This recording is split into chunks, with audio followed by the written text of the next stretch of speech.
La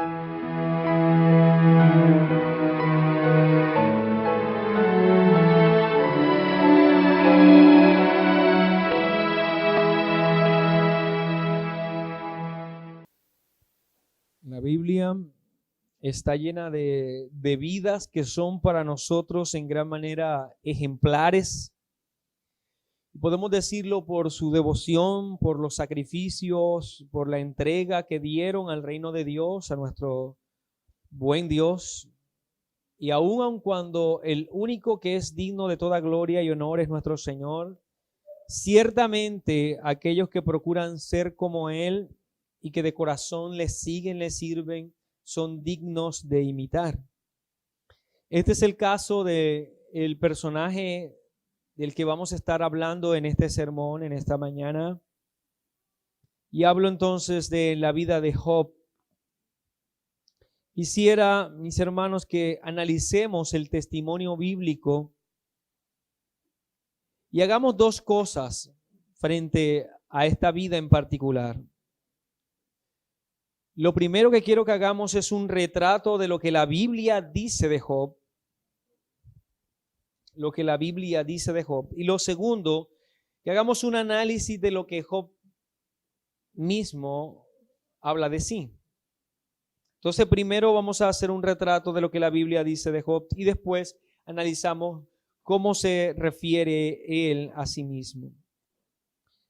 Entonces pasemos a el retrato de lo que la Biblia dice de Job, en lo que he puesto como título de este sermón, una relación de oídas.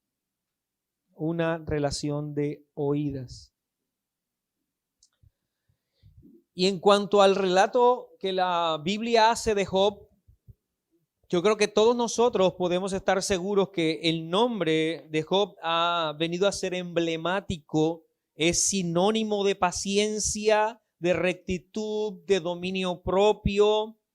Y todo esto podemos nosotros atribuirle en realidad a este hombre y muchas otras virtudes, pero no lo consideramos así en razón a nuestro propio juicio o en razón a nuestra evaluación, sino que el mismo Dios hace y declara esto de él. En Job capítulo 1, versículo 7 y versículo 8, en lo que nosotros entendemos ocurre en un plano celestial más allá de lo que nuestra mente puede llegar a comprender. Job 1, 7 y 8, dijo Jehová a Satanás, ¿de dónde vienes? Respondiendo Satanás, a Jehová dijo de rodear la tierra y andar por ella. Y Jehová dijo a Satanás, ¿no has considerado a mi siervo Job, que no hay otro como él en la tierra, varón perfecto y recto, temeroso de Dios y apartado del mal? Dios mismo reconoce en Job rectitud, temor a él, piedad, puesto que él le llama apartado del mal, y es una forma de resumir lo que es una vida piadosa. Aquel que conoce los corazones, aquel que conoce las intenciones de nuestros pensamientos, describe a Job como único en la tierra. Y podemos pensar entonces que esto debe llevarnos a nosotros a considerar que estamos enfrente a un hombre ejemplar, puesto que la Escritura no con mucha frecuencia nos muestra a Dios reconociendo virtudes como estas en algunos hombres. Pueden ser señalados con los dedos. En realidad, el que nosotros veamos en la Biblia que Dios reconozca tal virtudes, y en el caso de Job, Dios dice que es único en la tierra. Un hombre de devoción en realidad. Un hombre que desde muy temprano en el relato del libro que lleva su nombre, nos deja ver cómo en realidad la prosperidad económica, su riqueza, no eran nada, eran pálidas, escuálidas frente a la riqueza de la vida espiritual y piadosa de este hombre. Esto era lo de menos, la posición económica que él tenía frente a los de su nación. Y quisiera que podamos ir analizando este retrato. Nos dice que la vida de Job como padre era una vida ejemplar. En el versículo 5, Job capítulo 1, versículo 5, dice: y acontecía que habiendo pasado en turno los días del convite, Job enviaba y los santificaba, y se levantaba de mañana y ofrecía holocausto conforme al número de todos ellos. Porque decía Job: quizás habrán pecado mis hijos y habrán blasfemado contra Dios en sus corazones. De esta manera hacía todos los días. Así que podemos nosotros afirmar que el hecho de que Dios declare rectitud en Job no es de balde. Estamos hablando de un hombre que no solo consideraba los bienes materiales para dárselo a sus hijos, sino que se interesaba en lo que en realidad era lo más importante, sus necesidades espirituales. Él sabía que sus hijos eran pecadores. Él sabía que en medio de un convite, de una fiesta, seguramente podían ofender al Señor. Que su vida, la vida de sus hijos, podía relajarse de tal manera que se alejarían de Dios. Pero él hacía algo al respecto.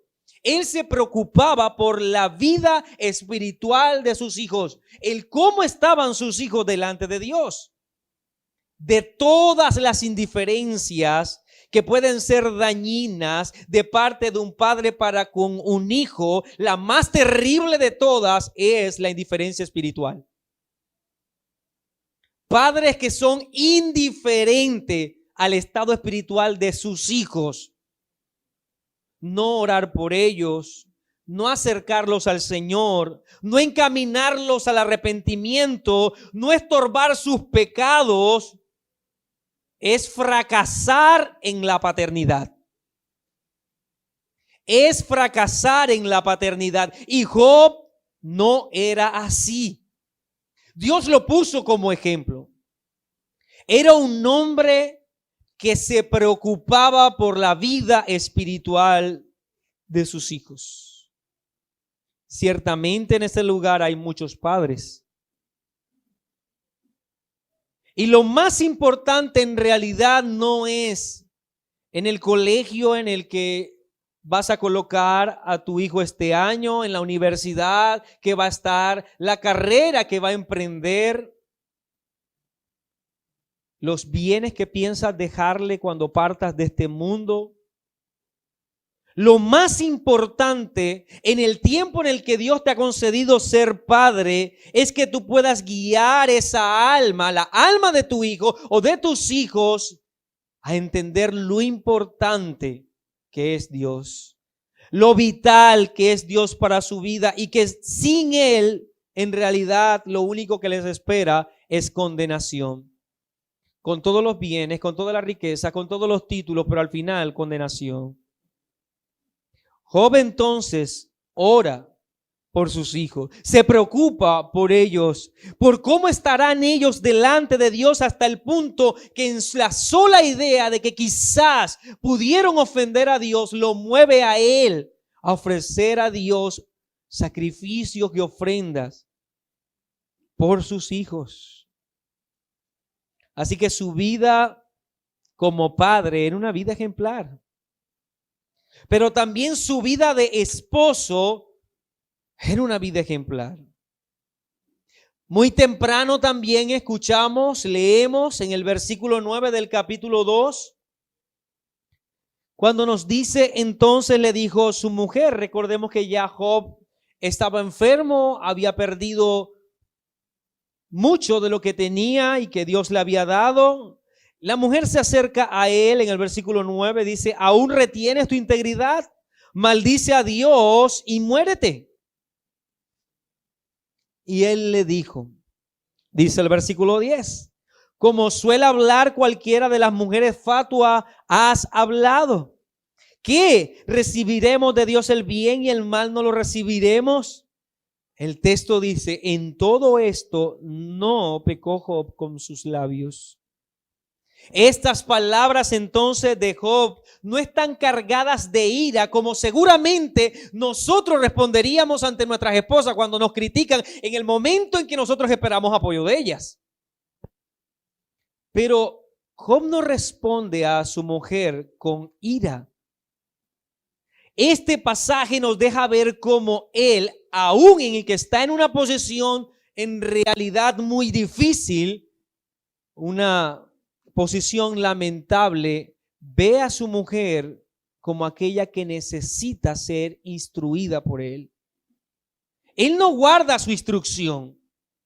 Él no simplemente la rechaza y ya, como cualquiera de nosotros hubiese hecho. Él entiende que su mujer también está afectada y que producto del dolor que ella siente, esto le mueve a decir esto. Podemos también decir que hay un poco de pecado en ello, si es verdad. Pero Job entiende que su mujer debe ser enseñada. Le recuerda que no es una mujer fatua. Él le dice, ¿cómo las mujeres fatua has hablado? Como diciéndole, mujer, recuerda lo que tú eres. Tú no hablas así. Tú no eres una mujer fatua. No hables como ellas. Él guía entonces a su mujer a reconocer que él y ella dependen por entero de Dios. Algunos han afirmado que este es el único momento en que entra en escena la mujer de Job y luego desaparece. Que luego desaparece de la escena. Algunos han afirmado que murió, que él se volvió a casar y todo esto.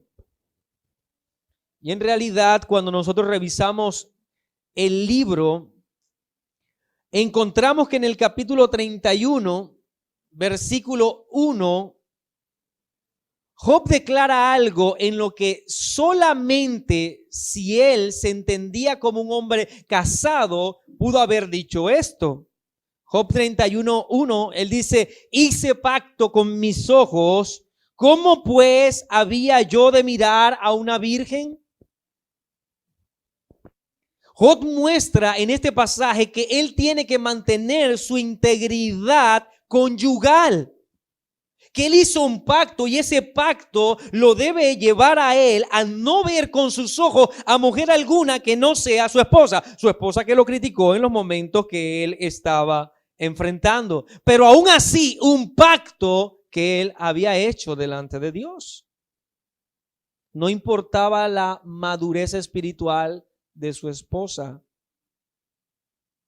sino la fidelidad de él, que él debía a Dios y a ella.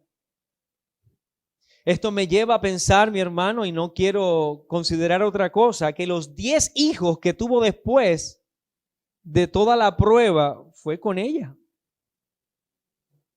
Fue con ella. Una y otra vez él se va a referir a su mujer, aunque ella no aparece en la escena a lo largo de todo el libro, pero nos deja ver que su mujer era importante para él. Lo que ella pensaba, lo que ella vivía, cómo entendía incluso la situación que estaban viviendo, que era sumamente difícil, pero la prueba no llevó a Job a negarse de su sacerdocio en el hogar. Así que Job no solamente era ejemplar en una vida de paternidad, sino también una vida conyugal, una vida matrimonial. Él y su vida de esposo daban fe de que era una vida ejemplar. Permítame decir algo más. Su vida como amigo también es una vida ejemplar. Sin duda, podemos nosotros señalar que si había un hombre con fuertes lazos de amistad, era Job. Con fuertes lazos de amistad, y que él en realidad en su relación con sus amigos llegó a ser tan fuerte esa relación que vamos a ver que van a tener, digamos, como el tinte protagónico a lo largo de muchos de los capítulos del libro de Job. Y tiene mucho que enseñarnos también Job en cuanto a su vida de amistad, su vida sobre este particular. y era evidentemente importante para sus amigos la vida de Job, pues en el capítulo 2, en el versículo 11, nos dice que tres de sus amigos vinieron a consolarlo porque sabían de lo que él estaba viviendo. Entendieron que él estaba pasando por calamidad y era tan importante en este caso Job que fueron hasta allá para estar con él. Y es maravilloso porque el texto nos muestra que estos amigos se sentaron al lado de Job y por 7 días seguidos no dijeron ni una sola palabra. Se sentaron simplemente a acompañarlo. El mayor consuelo siempre es sin palabra. Estaban allí esos hombres sentados viendo a su amigo llorar, gemir, sufrir en su situación terrible y ellos no dijeron ni una sola palabra.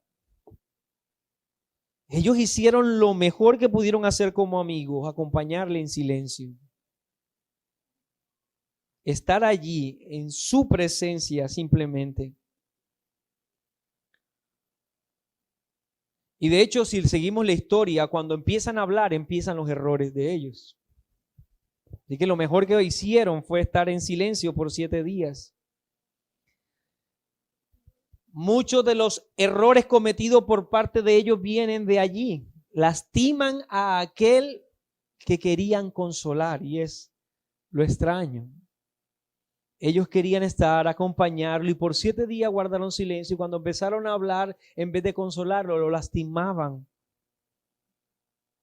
El capítulo 42, vamos a encontrar algo maravilloso.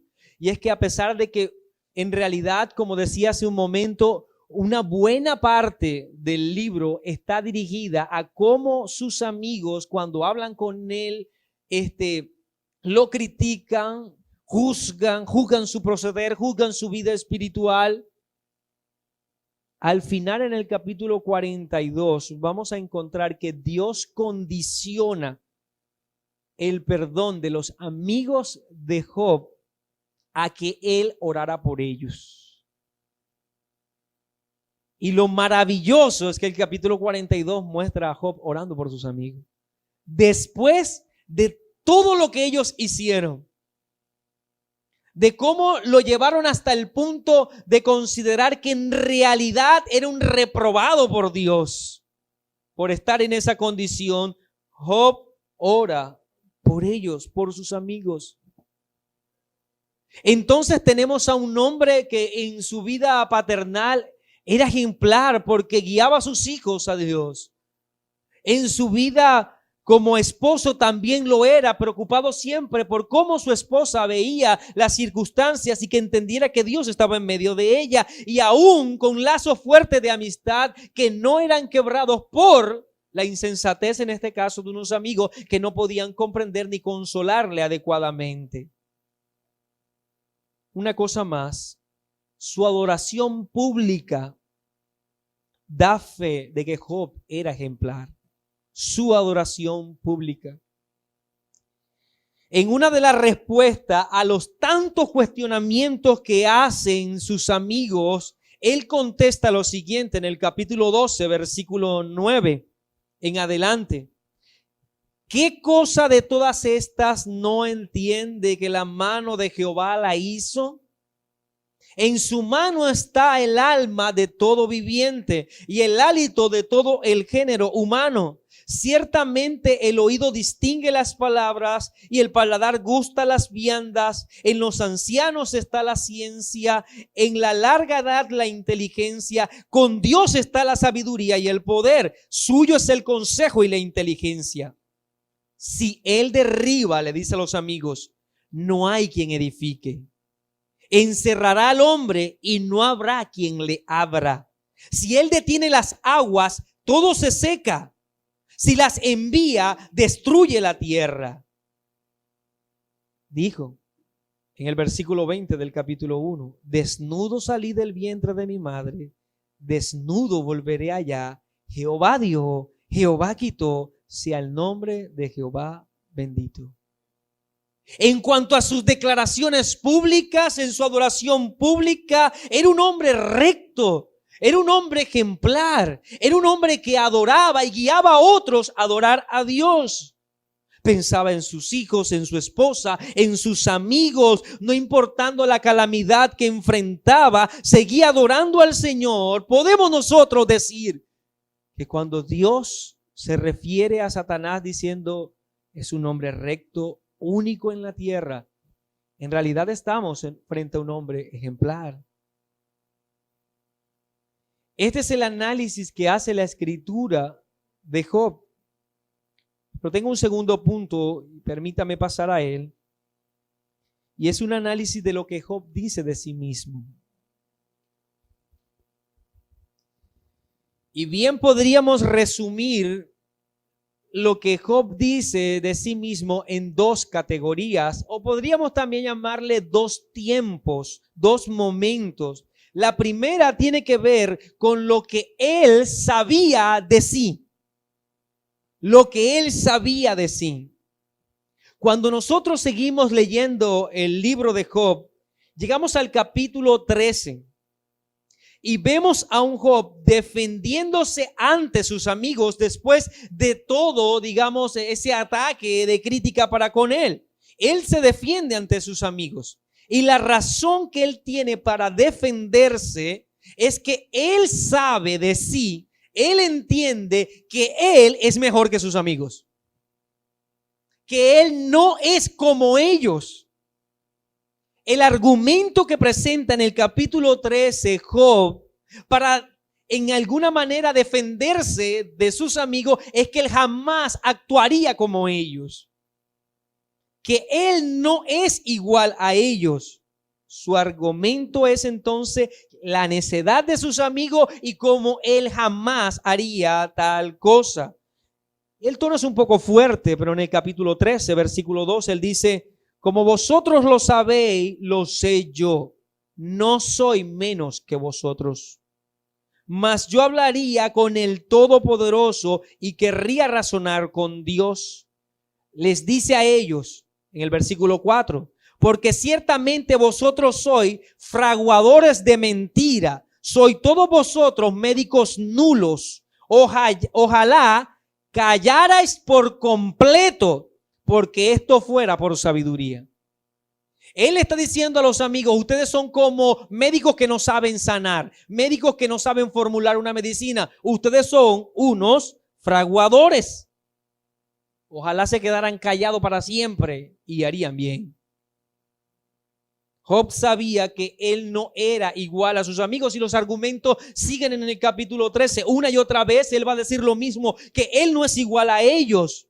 Ellos eran como médicos que no ayudaban, unos fraudes. Él los llama así, unos fraudes. Frente a sus amigos, Job se entendía como correcto. Job se entendía como sabio. Incluso Job se entendía como justo. En medio de la defensa, le dice a sus amigos que sería bueno que Dios los escudriñara a ellos, como ellos los están escudriñando a él. Eso está en el versículo 9, Job 13:9. Sería bueno que él os escudriñase. Y después de esto, Job va a decir, yo saldría justificado, ustedes no. Él declara que seguramente serían condenados por Dios y él sería justificado.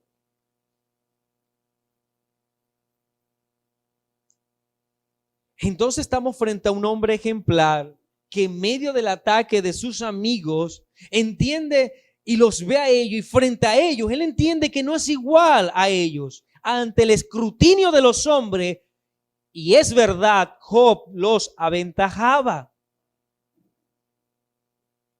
Y la condición de Job era una prueba de ello.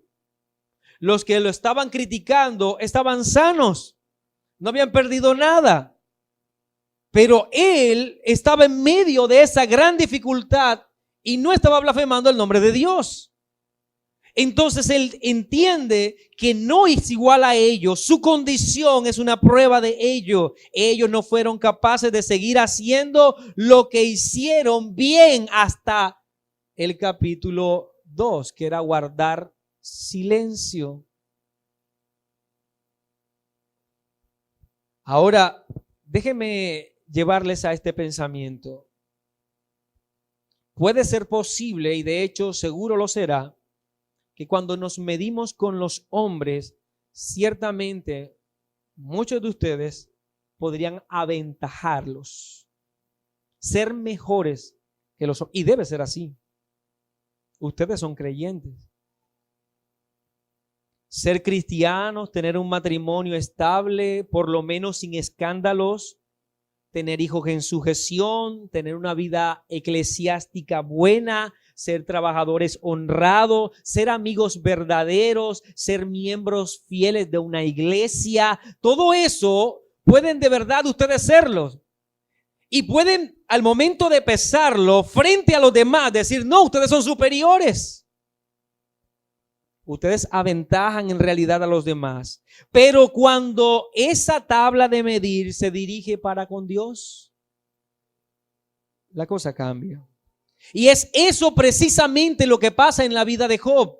Cuando vienen los amigos a criticarlo a él se mide con ellos. Y él dice que él es superior a ellos. Pero luego tendrá que medirse delante de Dios. Y aquí es donde quiero pasar a la segunda categoría de lo que Job dice de sí mismo. Hasta este momento hemos visto entonces cómo la Biblia habla de Job como un ejemplar. Luego vemos cómo Job en su primera etapa, en esta primera categoría, habla de sí mismo frente a sus amigos. Ahora veamos entonces en esta segunda categoría lo que él dice de sí mismo. Pero ya no desde lo que él sabía de sí frente a sus amigos, sino de lo que ahora entiende de Dios. Lo que ahora comprende de Dios. Versículo 5 de Job 42. Job capítulo 42, versículo 5. Estas son las palabras de Job a Dios. Dice, de oídas te había oído, mas ahora mis ojos te ven. Entonces note que hay un gran cambio entre las declaraciones del capítulo 13 de Job y aquellas que vamos a encontrar en el capítulo 42. Job, después de defenderse a lo largo de todo el capítulo 13, a lo largo de él, ante sus amigos, vamos a ver que él va a mostrar una real superioridad que él tenía frente a la integridad de ellos. Pero luego, al final del capítulo 13, pasa a presentar su causa delante de Dios. Y es aquí donde nos vamos a topar con la humanidad de Job. Hemos dicho que es un hombre ejemplar, hemos dicho que es un hombre recto porque el mismo Dios lo dijo así, único en la tierra, pero debemos decir algo, al final Job era un hombre que encajaba perfectamente en la descripción que hace Pablo de todos los hombres. Cuando dice en Romanos 3:9, ¿qué pues? ¿Somos nosotros mejores que ellos? En ninguna manera, pues ya hemos acusado a judíos y a gentiles que todos están bajo pecado, como está escrito, no hay justo ni aún uno, no hay quien entienda, no hay quien busque a Dios, todos se desviaron, a una se hicieron inútiles, no hay quien haga lo bueno, no hay ni siquiera uno. Esto incluía a Job. Así que lo maravilloso que nosotros vemos en este retrato es que a pesar de que Dios está describiendo a un hombre, en realidad no debemos perder de vista que es un hombre. Todo lo dicho de Job es cierto, pero no podemos olvidar que es un hombre, que es pecador, que Dios debe redimirle, que no es Cristo Job, que no es Cristo. De alguna manera nosotros tendemos a olvidar esto de algunos hombres de la raza humana. ¿Por qué? Porque vemos precisamente a esa actuación ejemplar. Vemos lo piadosos que son en todas las áreas de su vida. vemos cómo enfrentan las calamidades, cómo guían a sus hijos en piedad, cómo llevan un matrimonio ejemplar. Y consideramos en realidad es piadoso y consideramos en ese momento también que son de tal forma piadosos que no hay en ellos pecado. Pero debemos recordar algo, el mejor entre nosotros necesita a Cristo. El más piadoso en este lugar debe refugiarse en los méritos de Cristo para salvación. Porque en suyos propios no tiene ninguno. No hay mérito en él. Job era ejemplar, era un hombre. Era un hombre. Y Job reconoce entonces dos cosas de sí ahora frente al entendimiento de Dios. Y lo primero que reconoce es que él tenía una relación con Dios de oídas. Una relación de oídas. Después de haber pasado por ese destello de virtudes a lo largo de todos los capítulos, que usted llegue hasta el capítulo 42, en los 41 capítulos anteriores usted pensaba que Job era el mejor de la tierra. Y cuando llega al capítulo 42, él mismo se refiere así, diciendo que tenía una relación con Dios solo de oídas. Y el oído es sumamente importante en la literatura hebrea, porque el oído denota conocimiento. Oído es reconocer la voluntad de Dios, la voluntad divina. Es escuchar para saber, es entender. Una y otra vez Dios llama al pueblo de Israel y llama a su pueblo ¿a qué? A que den oído. Éxodo 19:5. Ahora pues, si dieres oído a mi voz, y nosotros sabemos que cuando la escritura habla entonces de oído, no se estaba refiriendo solamente a la facultad de escuchar, del sentido, sino de conocer. En el Nuevo Testamento, Cristo frecuentemente usa esta expresión, el que tiene oídos para oír, oiga. Entonces se refiere a conocer la voluntad. Ahora, Job está reconociendo, está diciendo que su relación con Dios se basaba en oídas. Que todo lo que él sabía, todo lo que él debía saber, todo lo que él sabía, lo había escuchado. Él sabía, él era lo suficientemente firme en establecer y hacer lo que debía hacer como lo que estaba escrito, como un hijo de Dios. Aquí está diciendo Job que hacía todo lo que tenía que hacer porque él sabía que lo debía hacer. Tú y yo podemos escuchar de Dios y saber ¿qué debe hacer un cristiano en esta o en aquella situación? ¿Cómo actuar cuando vienen las calamidades? Quizás todos lo sabemos. ¿Qué decirle a los amigos cuando nos atacan? ¿Cómo hacer frente a la tentación? ¿Cómo orar? ¿Cómo leer la Biblia? ¿Cómo cantar? ¿Cómo adorar al Señor? ¿Cómo guiar a nuestros hijos? ¿Cómo tener matrimonios que le den gloria a Dios? ¿Cómo tener buenas amistades? Pero aún así, tener una relación solo de oídas, porque eso es lo que pasaba con Job. Una relación de oídas significa que sé lo que debo hacer en todo momento como cristiano, porque conozco, de oídas entiendo. Nuestra teología puede ser muy organizada, puede ser muy poderosa y vivir por lo que hemos oído en ella solamente. Acomodados en hacer lo que se debe hacer en cada momento, en vivir como se supone que debe vivir un cristiano. Esto debo hacerlo porque es normal de un cristiano, es lo que se espera de un cristiano, es lo que se espera de un creyente genuino. Y no es otra cosa sino vivir una vida de oídas. Nunca de firmes convicciones y genuinas convicciones, sino de oídas. Job reconoció esto. Hasta el capítulo 42 dice que hasta ese momento había tenido una relación con Dios de oída. Y lo segundo que reconoce Job es que ahora tiene una relación de vista. De oídas te había oído, mas ahora mis ojos te ven. Y hay una gran diferencia entre oír solamente y oír y ver. Y nuevamente en la literatura hebrea es más que percibir con la vista.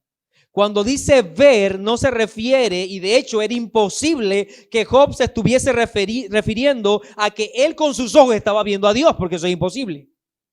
Cuando él dice, más ahora mis ojos te ven, está diciendo que ha pasado de una mera formalidad, de aquello que él sabía y entendía que se debía hacer, ahora conocer en un grado mucho más íntimo a nuestro buen Dios. Job está reconociendo que ahora sí conoce íntimamente a Dios. El profeta dice, muy limpio eres de ojos para ver el mal, no puedes ver el agravio. Cuando el profeta dice esto, no se está refiriendo a que Dios tenga algún problema visual, porque no alcanza a ver el pecado, no puede ver el pecado. El ver se refiere entonces a qué? Tener una relación con el pecado. Y en ese sentido entonces se refiere el profeta de que Dios es tan limpio de ojos que no tiene ninguna relación con el pecado, utilizando la expresión ver el pecado. Y hay siempre una relación entre el oído y la vista. Aquello que conoces por el oído es lo que te lleva a entender por la vista, a familiarizarte, a reconocer. ¿Qué pasó con Eva? La tentación inició en el oído y pasó a la vista. Ella escuchó a Satanás decir que ese fruto no traería condenación y luego vio ese fruto como algo deseable para él, para ella. De manera que la tentación empieza siempre por el oído y luego pasa a la vista.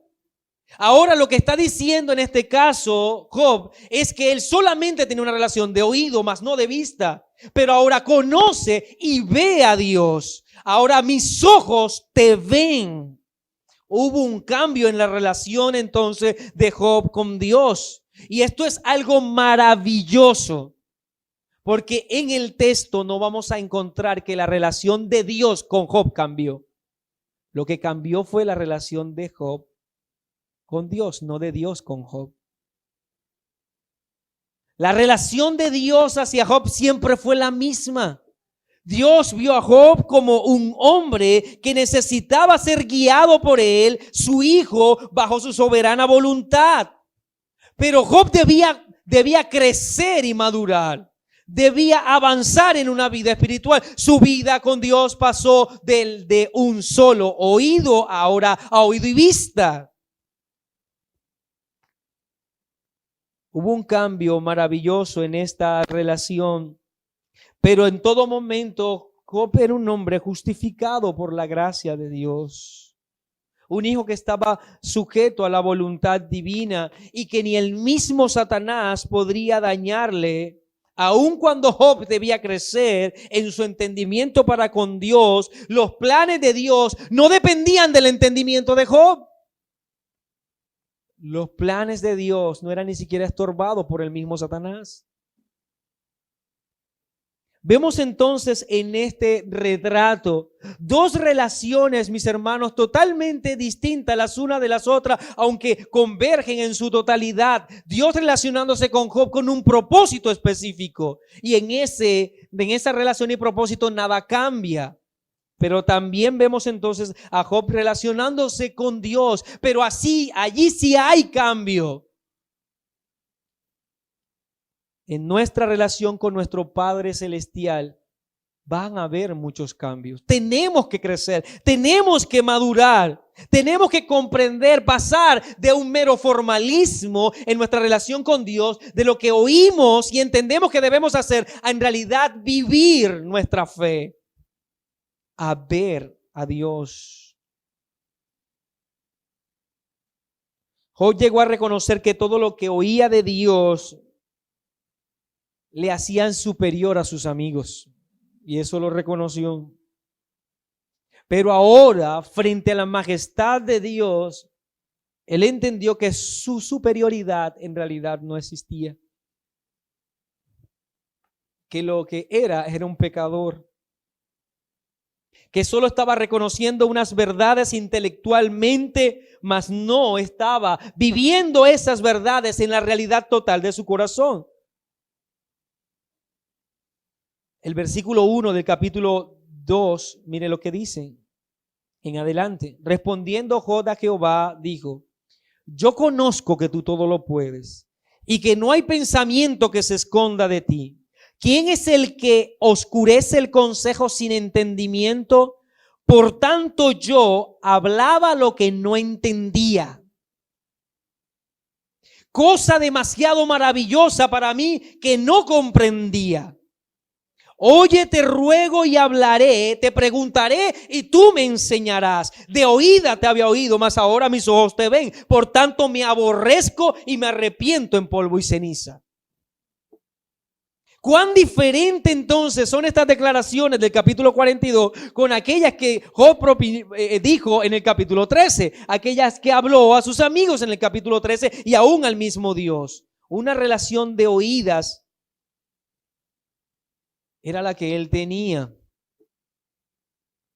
no una de vista, no una genuina relación con Dios, solo en un sentido eclesiástico, ritual, mas no vivencial. Y al leer este pasaje, mi hermano, y preparar el sermón, consideraba que en realidad todos nosotros podemos estar transitando en una relación meramente de oídas con Dios. Hacer lo que se debe hacer, escuchar lo que se debe escuchar, hablar como se debe hablar, pero en realidad no ver a Dios, no tener intimidad con Dios. La pregunta entonces que debe surgir es: ¿qué causó entonces este cambio en la relación de Job con Dios? Pasar de oídas a un verdadero entendimiento, a una vista. Al final del capítulo 13 nos muestra a Job dirigiéndose no solo a sus amigos, sino a Dios. Y desde allí, cuando él se dirige a Dios, incluso empieza a recriminar a Dios. Cuestiona el proceder del Creador. Incluso llega después del capítulo 13 a considerar que Dios fue descuidado con él. Por citar solo algunos ejemplos, en el capítulo 16, versículo 11, dice: me ha entregado Dios al mentiroso y en las manos de los impíos me hizo caer. Señala entonces Job en este momento que es Dios de alguna manera quien se lo ha dado al impío. Señala que al malo, que al perverso le va bien y a él no. Por lo tanto declara que Dios es injusto. En el capítulo 21, versículo 7. ¿Por qué viven los impíos y se envejecen y aún crecen en riquezas? En todo este capítulo va a hablar de todas las bendiciones que recibe el impío siendo impío. Afirma que Dios no lo guarda a él, no lo cuida. En el capítulo 29, versículo 2 dice: ¿quién me volviese como en los meses pasados, como en los días en los que Dios me guardaba?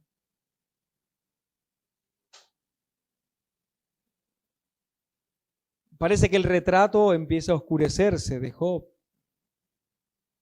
Afirma entonces que si pudiese de alguna manera regresar al estado en el que se encontraba antes de haber pasado por todo esto. Él dice en capítulo 30, versículo 19: Él, hablando de Dios, me derribó en el lodo y soy semejante al polvo y a la ceniza. Clamo a ti y no me oyes. Me presento y no me atiendes. Te has vuelto cruel para mí. Con el poder de tu mano me persigues. Y de ahí en adelante empieza una espiral de pregunta, cuestionamiento, queja, lamento, reclamo. El recto, el ejemplar, Todos hemos estado allí. Todos hemos estado allí. Si algo hacen las pruebas es servir para quitar toda esa capa de formalismo religioso que muchas veces ponemos en nuestra vida. Yo soy cristiano, entiendo la soberanía de Dios, vivo para adorarle y honrarle. Vienen las pruebas para demostrar cuál es nuestro verdadero estado espiritual. Algunos se ven a sí mismos como genuinos creyentes hasta que llega la hora de la prueba. Esto le pasó a Pedro.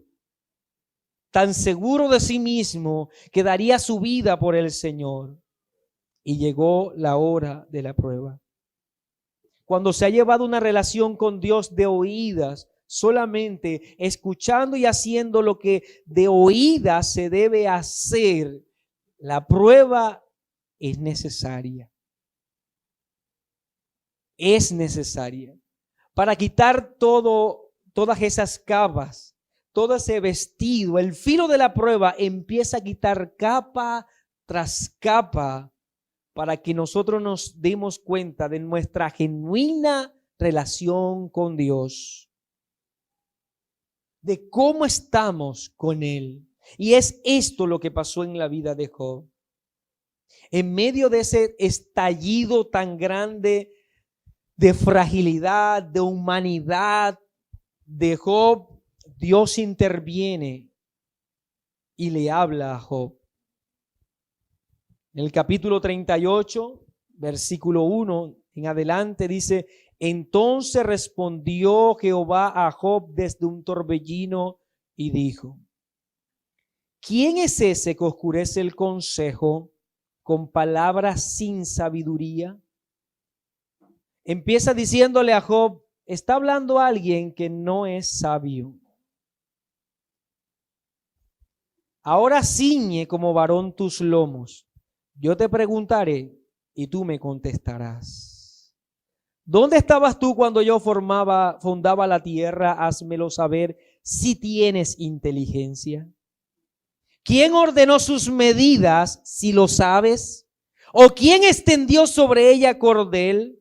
¿Sobre qué están fundadas sus bases? ¿O quién puso su piedra angular? Dios empezó a hacer las preguntas sin contestar ninguna de las preguntas de Job. Lo que hizo Dios es ubicar a Job. Quien debe preguntar soy yo, no tú. Y debes contestar. Dios entonces empieza a presentar pregunta tras pregunta. En el versículo 2 del capítulo 40 dice: Job, ¿es sabiduría contender con el omnipotente? El que disputa con Dios, responda esto. Dios le está diciendo a Job: ¿será que puede una persona levantarse y disputar con Dios? ¿Puede una persona cuestionar a Dios? ¿Puedes tú, pasando la situación que estés pasando, levantarte y pedirle explicación a Dios por lo que tú pasas? ¿Podríamos nosotros someter a juicio a nuestro buen Dios? Dios es el que le pregunta. Y desde el capítulo 38 va a mostrarle Dios a Job cómo es Él el que ha hecho todas las cosas. Empieza por lo más astronómico, algo que es imposible de ver o contemplar con nuestra vista porque supera nuestra capacidad. Y luego pasa a lo microscópico, a lo que es incluso intangible.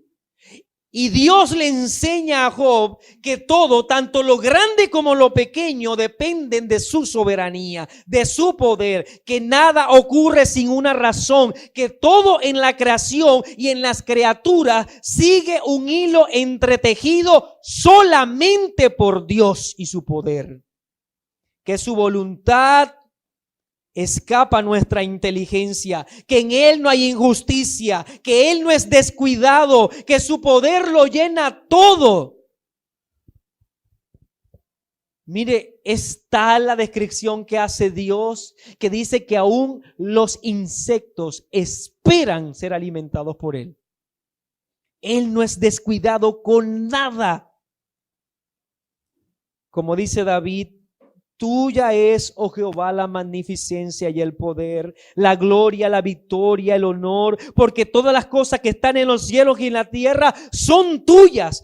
Tuyo, oh Jehová, es el reino. Tú eres excelso sobre todo. La riqueza, la gloria proceden de ti. Tú dominas sobre todo. En tu mano está la fuerza y el poder, y en tu mano el hacer grande y dar poder a todos los hombres.